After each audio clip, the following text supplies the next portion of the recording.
Hey guys, this is Eric Weingart with Weingart Racing. A little video about the old S10. I usually do videos about heads and stuff, but I may start including some of my struggles because although I might be pretty good on cylinder heads, I am not worth a damn on chassis stuff. I'll go straight up tell you. I put this whole thing together, I will say. I have put up some of the videos, but there just wasn't enough interest.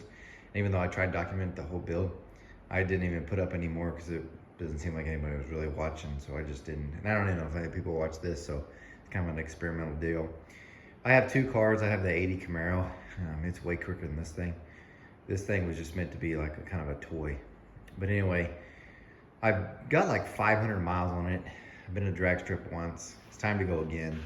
I only got to make 2 passes. One with the drag strip, I ran like 11:59 and then it rained out. So I wouldn't say it was fantastic, but there was way more left in the truck, but 2 passes, you really can't get a lot accomplished. Plus I was going through fighting some issues. But anyway, I do drive it quite a bit, at least try to drive it around. It is street legal, and try to drive it around the streets. And the same way it is the same way I ran. I don't change and put slicks on or anything like that. But anyway, one of the problems I'm having is I had a super low, and I really liked the way it looked, but Oklahoma roads suck. Straight up, and there's potholes everywhere. So I raised it up, kept raising it up, and at this point I'm gonna have to raise it up probably up another 1 inch. So these are QA1 adjustable coilover springs on the front. It was supposed to be. When I put them on, the height was so high it would look stupid. So I used the shock, but I used a lowering spring from Beltec or Ebach. No, it's Beltec, and that's what is in it now. But I'm gonna switch now because they make a shorter spring for the coilover springs, and put it back on and hopefully raise it up about 1 inch. And here's what I mean by it rubbing it.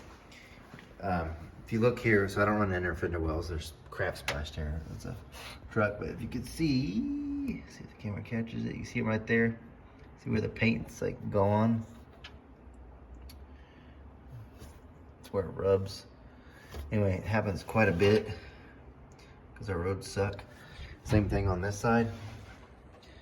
I can try to get it.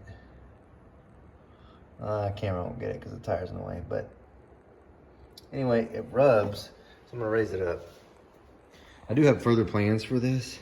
I keep messing around with different things, but I did buy a Torque Storm supercharger, and I actually have another engine that as soon as I ever get some time, I'll go in this to replace this one.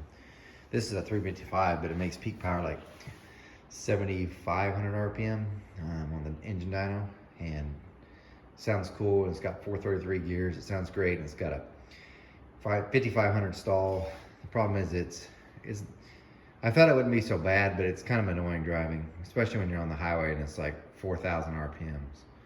So I want a little bit bigger engine. It'll go from a 355 to 383, and then with the ProCharger, not really ProCharger, Torque Storm, I should make maybe 100 horsepower more than this, but far more, a lower RPM, and more straightable.